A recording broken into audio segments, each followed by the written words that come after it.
Hostel allotment के regarding बात करने वाले हैं। यहाँ पे अंदर जाके बात करेंगे क्या सीन है, कितना क्या टाइम लगने वाला है ना। तो ठीक है, बाइक वगैरह खड़ी कर दी, आइए बात करते हैं, अंदर देखते हैं क्या इन्फॉर्मेशन मिलती है और सारी चीज़ें फिर आपको मैं बताने वाला हूँ। तो ये फाइनली हम लोग ATC में आ चुके हैं, है ना, काउंटर नंबर पे, और बात करेंगे सर से। सर सामने ही दिख गए हैं एक बार।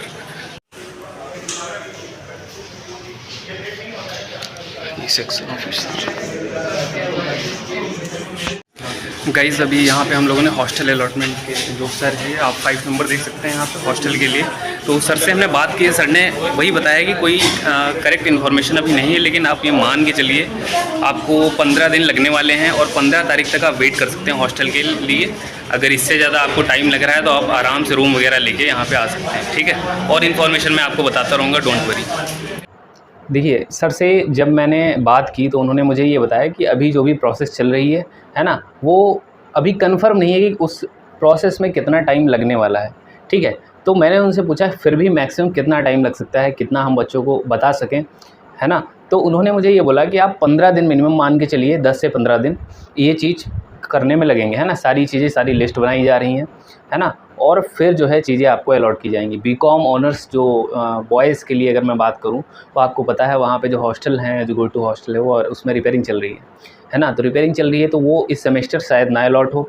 और अगर मैं आपको बात करूँ आर्ट्स फैकल्टी की, तो आर्ट्स फैकल्टी में मामला जो है थोड़ा स्लो चलता है ना। तो आपको 15 दिन हो सकता है उसमें लगे, ठीक है। और एमएमवी की बात करें तो उसमें भी 1 हफ्ते का डिले हो सकता है। दूसरी चीज़ एजी का बात करें, एजी और साइंस का लगभग साथ ही में आएगा, साथ ही में मतलब एक लिस्ट में नहीं आएगा, लेकिन साथ ही में वो चीज़ रिलीज़ करेंगे। बीएससी के जो हॉस्टल हैं, जैसे रामाकृष्ण हॉस्टल, अगर मैं बात करूँ तो वो खाली हो चुके हैं। मतलब कि जो आपके सीनियर्स वहाँ पर रह रहे थे, जो सेकेंड ईयर के स्टूडेंट थे, उनको वहाँ से हटा दिया गया है और नए बच्चों के लिए शिफ्टिंग के लिए पूरा मामला तैयार है। अब देखो आर्ट्स में क्या है, आर्ट्स में पहले शिफ्टिंग करवाएंगे, है ना। तो एक ये एक्स्ट्रा चीज़ हो जाती है जिसमें आप मान के चले 3-4 दिन और एक्स्ट्रा लग जाएंगे, तो थोड़ा सा डिले हो सकता है। अब दूसरी चीज़ ये जान लो कि जो हॉस्टल का पेमेंट आएगा, हॉस्टल का जो पेमेंट आएगा वो ऑफलाइन आपको कुछ भी नहीं करना है। ऑफलाइन सिर्फ 622 रुपये करने होते हैं, जो कि एज अ सिक्योरिटी वहाँ पे लगता है। 4875 आपका पेमेंट है, जो कि आपको ऑनलाइन करना है। आपको कोई एसएमएस नहीं आएगा, है ना, कोई एसएमएस नहीं आएगा। डाउट आप लोग लिखते हो, वो सब मैं आपको बता रहा हूँ। एसएमएस नहीं आएगा भैया, मेल आता है। मेल आएगा आपकी, जो आपने मेल डाली होगी किसमें, जब आपने रजिस्ट्रेशन किया था, रजिस्ट्रेशन के टाइम पे जो आपने मेल डाला था उसी पे आपका आएगा, ठीक है। अब दूसरी चीज़ है, वहाँ पे लिंक वगैरह दिया होगा। एसबीआई कलेक्ट से आपका पेमेंट होता है, 7 से 8 दिन की डेडलाइन होती है, उसके अंदर अगर आप पेमेंट करेंगे तो होगा। एक और मेजर डाउट ये रह रहा था कि भैया हमने जो डोजियर पे है वो टिक नहीं लगाया, तो क्या हमें हॉस्टल नहीं मिलेगा। तो क्योंकि आप पहले ही वो चीज़ कर चुके हैं, है ना, आपने जब ऑनलाइन फॉर्म फिलिंग की थी तब आपने येस किया होगा, ठीक है। तो हॉस्टल उससे इतना फ़र्क नहीं पड़ेगा, ये एक फॉर्मेलिटी है जो की जाती है। और हॉस्टल की जब लिस्ट आएगी, अगर आप उसमें मेरिट बन रहा होगा तो आपका ज़रूर आएगा। तीसरी चीज़ है 80% आपको पता है आपके मार्क्स होते हैं, 20% आपका डिस्टेंस होता है। किसी का मान लीजिए, जैसे अगर बीए आर्ट्स की बात करूं, आर्ट्स मान लीजिए सोशल वाले हैं, आर्ट्स वाले, सोशल का स्कोर ज़्यादा होता है, सोशल का अलग हॉस्टल है, आर्ट्स का अलग है, ठीक है। आर्ट्स वालों के लिए बिल्डर है, सोशल के लिए दूसरा है। अब देखिए, अगर मान लीजिए किसी के 350 मार्क्स हैं, उसका 400 किलोमीटर डिस्टेंस है, 350 है, तो उसको हॉस्टल आसानी से मिल जाता है। अगर आर्ट्स में बात करूँ तो उसके 300 मार्क्स हैं, 320 मार्क्स हैं, और उसका 300 किलोमीटर के ऊपर डिस्टेंस है या 200 के ऊपर है, तो उसको हॉस्टल कहीं ना कहीं अलॉट हो जाता है। दिक्कत तब आती है जब आप 200 किलोमीटर के अंदर आ जाते हैं। 200 किलोमीटर के अगर आप अंदर आ रहे हैं तो आपका थोड़ा सा हॉस्टल मिलना मुश्किल हो जाता है। फिर भी जितने लोगों ने कमेंट किया, मैं सबको रिप्लाई करता रहता हूँ। तो आपको क्या करना है, एक और चीज़, 75% अटेंडेंस का जो क्राइटेरिया है ना, वो आपको ज़रूर से ज़रूर मेंटेन करना है। अगर आप अटेंडेंस क्राइटेरिया को नहीं मेंटेन करते हैं तो आपको हॉस्टल से निकाल दिया जाता है, चाहे वो आप हॉस्टल में रह रहे हों। और एक क्राइटेरिया और है, ईयर बैक लगता है। याद रखिए, ईयर बैक और एक सब्जेक्ट में बैक डिफरेंस होता है। जैसे बैक मान लीजिए मेरा केमिस्ट्री में लग गया, और ईयर बैक कब लगेगा, मान लो मेरा केमिस्ट्री में भी बैक लगा, फिजिक्स में भी लगा, स्किल इन्हांसमेंट कोर्स मान लीजिए कुछ मिला, उसमें भी बैक लग गया। अब 3 बैक लग गया, और जब मेरा सीजीपीए कैलकुलेट हुआ, जैसे मेजर माइनर और आपके सीजीपीए बनता है, ठीक है। अगर मान लीजिए वो 4 से नीचे रह गया है, ठीक है, अगर आपका 4 से नीचे रह गया है एक सेमेस्टर में, मतलब आप 100 में 40 नंबर नहीं ला पाए। अगर आप 100 में 40 नंबर नहीं ला पाए तो आपका 4 से नीचे सीजीपीए चला गया, ठीक है। लेकिन एक सेमेस्टर में बैक नहीं लगेगा, एक सेमेस्टर में आपके 3 बैक मान लीजिए लग गए, एक सेमेस्टर का 3 सीजीपीए बना। अगर आप अगले सेमेस्टर में 5 मेंटेन कर लेते हैं सीजीपीए को, तो आपका ईयर बैक बच जाता है। अगर आपका ईयर बैक बच गया तो आपका हॉस्टल नहीं जाएगा, ईयर बैक लगते ही आपका हॉस्टल चला जाता है। और कोई भी कंडीशन नहीं है हॉस्टल जाने की। अगर आपको एक बार हॉस्टल अलॉट हो जाता है तो वो चलता रहता है। जैसे मान लीजिए मुझे सेकंड ईयर में मिला तो मुझे थर्ड ईयर में भी मिल गया। अब थर्ड ईयर में मेरे कितने मार्क्स आ रहे हैं उससे नहीं मतलब है ना, बैक लग रहे हैं नहीं लग रहे हैं उससे नहीं मतलब है ना। वैसे लग नहीं रहे हैं तो आप लोग जज मत करने लगा भैया बैक लग रहे हैं क्या आपके, ऐसा नहीं है। मैं चीज़ें मैनेज कर लेता हूँ सारी चीज़ें है ना, यूट्यूब भी मैनेज करता हूँ, अपना टीचिंग भी करता हूँ, पढ़ाता भी हूँ। और फाइनेंशियल के लिए एक दो डाउट है तो भैया आप लोग ट्यूशन वगैरह पढ़ा सकते हैं, ऐसा यहाँ कोई दिक्कत नहीं है, चाहे वो गर्ल्स हो चाहे बॉयज़ हो। गर्ल्स के लिए भी ट्यूशन रहते हैं, बॉयज़ के लिए भी बहुत सारे ट्यूशन रहते हैं। तो आराम से आप अपनी फाइनेंशियल कंडीशन को मैनेज कर सकते हैं। और जिनको हॉस्टल नहीं मिला वो क्या कर सकते हैं, बाहर रूम ले लीजिए। अब मैंने आपको बताया है कब तक आपको वेट करना है, आपको 10-11 तारीख तक वेट करना है। आपको पता है 6-5 को टीचर्स डे है, फिर आपको एक और छुट्टी बीच में पड़ रही है, फिर आपका संडे मान लीजिए। तो कहीं ना कहीं बहुत ज़्यादा क्लासेस नहीं छूटेंगी है ना। और क्लासेस अगर आपकी जो 4 से हैं बोल रहे हैं क्लास स्टार्ट होने को, तो मुझे नहीं लग रहा है 4 से शुरू होंगी। लेकिन एक आध दो अगर एक क्लास अगर मान लीजिए वो चल रही है, इंट्रो वगैरह हो रहा है, तो उसमें एब्सेंट लग जाएगा तो उतना फ़र्क नहीं पड़ता है। पहली क्लास आराम से हर सब्जेक्ट की स्टार्टिंग की एक क्लास आप छोड़ सकते हो, मतलब ये एब्सेंट तो लगेगा ही लेकिन उस क्लास में ऐसा कुछ होने वाला नहीं है, ठीक है। और जितने भी क्लासेस से रिलेटेड डाउट हैं, बीएससी की कब चलेंगी, एग्रीकल्चर की कब चलेंगी, बीकॉम का टाइम टेबल बता दीजिए, सोशल का बता दीजिए, वो भैया कल वीडियो आएगी, ठीक है। कल इन दी सेंस कल रात तक भी आ सकती है, परसों सुबह भी आ सकती है ना, इन दी सेंस क्योंकि बहुत सारे स्टूडेंट से बात करनी पड़ेगी तब मुझे पता लगेगा, ठीक है। और टाइम टेबल चेंज भी हुआ है नहीं है इसके बारे में भी कंफर्मेशन करना पड़ेगा।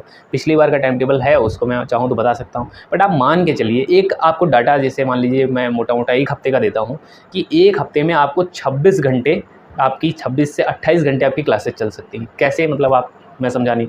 मान लीजिए एक दिन आपकी 4 घंटे चल रही हैं है ना, अगले दिन 4 घंटे, किसी दिन 2 घंटे तो किसी दिन 6 घंटे, किसी दिन 6 घंटे, इस टाइप से ऐसे ही क्लासेस चलती हैं। किसी दिन 2 घंटे होंगी तो किसी दिन 6 घंटे होंगी, किसी दिन आपका लैब भी होगा और बाकी जो आर्ट्स वाले हैं तो उनके लिए उस तरह से थ्योरी की क्लासेस चलती हैं। अब देखिए जो आपका एमडी क्लासेस है, एमडी जो मल्टी डिसिप्लिन आपको जब अलॉट होगा तो उसकी क्लासेस जो है, मान लीजिए आपका बीएससी केमिस्ट्री है, आपको सोशियोलॉजी मिल गया, अब सोशियोलॉजी की क्लास आपको उनके डिपार्टमेंट में करने जाना पड़ेगा, ठीक है, समझ में आ रहा है आपको। ऐसे ही जो लेक्चर थिएटर कॉम्प्लेक्स है, मान लीजिए कोई आर्ट्स का स्टूडेंट एमडी में कोई साइंस का सब्जेक्ट लेता है तो साइंस की क्लास जहाँ पे चलेंगी आपको वहाँ जाना पड़ेगा, जैसे हमारे लेक्चर थिएटर कॉम्प्लेक्स में चलती हैं। तो ऐसे क्या है, आप एक दूसरी जगह से है ना जा सकते हैं वहाँ पे क्लास करने के लिए, लेकिन बाकी की जो क्लासेज हैं वो आपका जो लेक्चर थिएटर कॉम्प्लेक्स है वहाँ होने वाली। जब आप थर्ड ईयर में आ जाते हो तभी आपकी डिपार्टमेंट में शिफ्ट होती है, दूसरी चीज़ ये होगी। अब एक और चीज़ ये है कि भैया हॉस्टल की मेस जो है कंपलसरी है या नहीं है। तो देखो हॉस्टल की मेस को आप कंपलसरी ऐसा नहीं है ना। कई बार क्या होता है 2000 रुपये आपसे फिल कर मतलब लिए जाते हैं वो एज आ मेस में स्टार्टिंग में। फिर आप चाहें तो जैसे ही वो 2000 आपके पूरे हो जाते हैं, आप डेली बेसिस पे अपना खाना खाने के बाद फिर आप ये कर सकते हैं कि जैसे ही आपका 2000 कंप्लीट हो गया आप डेली बेसिस पे पेमेंट कर सकते हो, ऐसा कोई कंपलसरी नहीं है। एक और चीज़ ये भी नहीं कंपलसरी है आप अपने ही हॉस्टल में खाना खाएं। आप कहीं भी किसी भी हॉस्टल में खाना खा सकते हैं। आप चाहे बिरला में खाइए, चाहे बरोचा में खाइए, एनडी में खाइए, और भाभा है, दालमिया हॉस्टल है, और कई सारे हॉस्टल हैं, अयर है, कुछ में एंट्री है कुछ में नहीं है, लेकिन मोस्ट ऑफ दी में आपको एंट्री मिल जाएगी। आराम से आप खाना वगैरह खा सकते हैं, कोई दिक्कत नहीं है ना। आप किसी भी कैंटीन में खा सकते हैं है ना। और आईआईटी में तो अब थोड़ा समझ ही रहे हैं, बहुत सिक्योरिटी इशू हो गया तो आईआईटी में अब नहीं जा सकते। तो ये सारी चीज़ें हैं मुझे लगता है ना। हॉस्टल में एक और अब ये रहता है कि माहौल एक बहुत अच्छा मिल जाता है ना। हॉस्टल में आपको माहौल जैसे कि मैं आपको बताऊं लाइट वगैरह हो गया, और आप देखेंगे मोस्ट ऑफ द स्टूडेंट जो हॉस्टल के होते हैं वही पढ़ने में भी अच्छे होते हैं, वही स्पोर्ट में भी अच्छे होते हैं, उन्हीं की अच्छी बॉडी होती है, वो जिम वगैरह में है ना। मेरा एक्सेप्शन है, थोड़ा छोड़ दीजिएगा, ठीक है। लेकिन एक ये है कहीं ना कहीं आप एक कंसिस्टेंट है ना, जब आप हॉस्टलर होते हो तो आपको बहुत एक्सपोजर मिलता है, आपके पास बहुत टाइम भी होता है खुद के लिए। आप मान लीजिए एग्ज़ाम टाइम है तो आप 4 लोग को पढ़ते हुए देखोगे तो आप खुद भी पढ़ोगे, ये चीज़ है ना। तो कहीं ना कहीं एक माहौल अच्छा मिलता है, ठंडा पानी है, गर्मियों में भी यहाँ पे गर्मी कम लगेगी। और जब आप कहीं बाहर रह रहे होते हैं ना तो वहाँ एक अलग ही मतलब जैसे देखिए सारी चीज़ें दिमाग से होनी है। आप पढ़ोगे तो दिमाग से पढ़ोगे, आप गेम खेलोगे तो दिमाग से खेलोगे। आप जब बंदा बाहर रह रहा है, मैं खुद 1 साल बाहर रहा हूँ, तो जब मैं बाहर रहा था मुझे हॉस्टल मिला था लेकिन वो गलती से छूट गया, तो मुझे 1 साल जो बाहर रहना पड़ा मुझे लग रहा है वो नर्क था मेरे लिए। और बहुत मतलब आप समझ सकते हैं इतनी दूर से पैदल आना, 1-2 किलोमीटर डेली का 4 किलोमीटर पैदल चल जाना, और गर्मी इतनी पड़ती थी, बाहर के रूम में लाइट बहुत कटती थी, चाहे वो चित्तूपुर हो, हैदराबाद भी रह लिया, चित्तूपुर रह लिए, अच्छे से अच्छे एरिया में रह लिए, फ्लैट में रह लिए, हर जगह रह लिए, लेकिन लाइट का इशू जो है हर जगह रहा, गर्मियों में खासकर, ठीक है। दूसरा और हाइजीनिक वगैरह ये भी एक इशू रहता है, बारिश में गलियां बहुत गंदी है ना, पानी भर जाता है तो वो एक इशू है। तो ये सारी चीज़ें कहीं ना कहीं हॉस्टल का फ़ायदा तो होता है दोस्त, है ना। अगर नहीं मिला है तो आप कोशिश करिए, है ना, नंबर अच्छे लाइए, अगले साल आप ज़रूर एडमिशन लीजिए और अपना जो सेमेस्टर के मार्क्स हैं, आप जैसे बॉयज़ के लिए मैं हमेशा कहता हूँ 7 से ऊपर रहेंगे तो आपको हॉस्टल मिल जाता है, लेकिन गर्ल्स के लिए अगर वहीं बात करें तो आपको 7.5 या 8 के आसपास रहना पड़ेगा, तब आपको हॉस्टल मिलता है। एमएमवी में मोस्ट ऑफ़ दी जो गर्ल्स को है हॉस्टल मिलता है, और आर्ट्स में भी आपको पता है जैसे अपने वहाँ अगर बात करें तो हॉस्टल मिल जाता है। मेन है डिस्टेंस अगर ज़्यादा हो और मार्क्स थोड़े अच्छे हों, है ना, तो आपको हॉस्टल आराम से मिल जाता है। सारा खेल उसी का है ना। कमेंट में अपना स्कोर, अपनी कैटेगरी, डिस्टेंस, सारी चीज़ें लिख दीजिएगा तो मैं आपको बता सकता हूँ, और कमेंट का रिप्लाई अब कर ही रहा हूँ, आप देख रहे हो रिसेंटली, तो सारी चीज़ें आपको बता दूंगा कि आपको हॉस्टल मिल सकता है नहीं। और दूसरी चीज़, वीडियो को एंड तक देखा करिए, बाद में आप वो चीज़ मैंने वीडियो में बताई होती है और आप डाउट में लिख देते हो तो मुझे लगता है कि आपने वीडियो नहीं देखी होगी, है ना। तो मोस्ट ऑफ द स्टूडेंट हैं, आपको मैं अभी नहीं, सिर्फ काउंसलिंग में ही नहीं काम आ रहा हूँ, आपकी क्लासेस स्टार्ट हो जाएंगी, आपके बैक लगेंगे, बैक का फॉर्म कैसे फिल करना है, सेमेस्टर की फ़ीस पेमेंट कैसे करना है, और है ना, ये जर्नी अभी नहीं है, ये 1-1.5 साल और चलेगी, 2 साल चलेगी, अब जब तक हमारा आपका कनेक्शन रहेगा, है ना। तो चैनल को सब्सक्राइब कर लो, क्योंकि एक इकलौता चैनल है यार तुम्हारा जो इतनी सटीक इन्फॉर्मेशन आपको देता रहता है ना। So thank you guys, all the very best.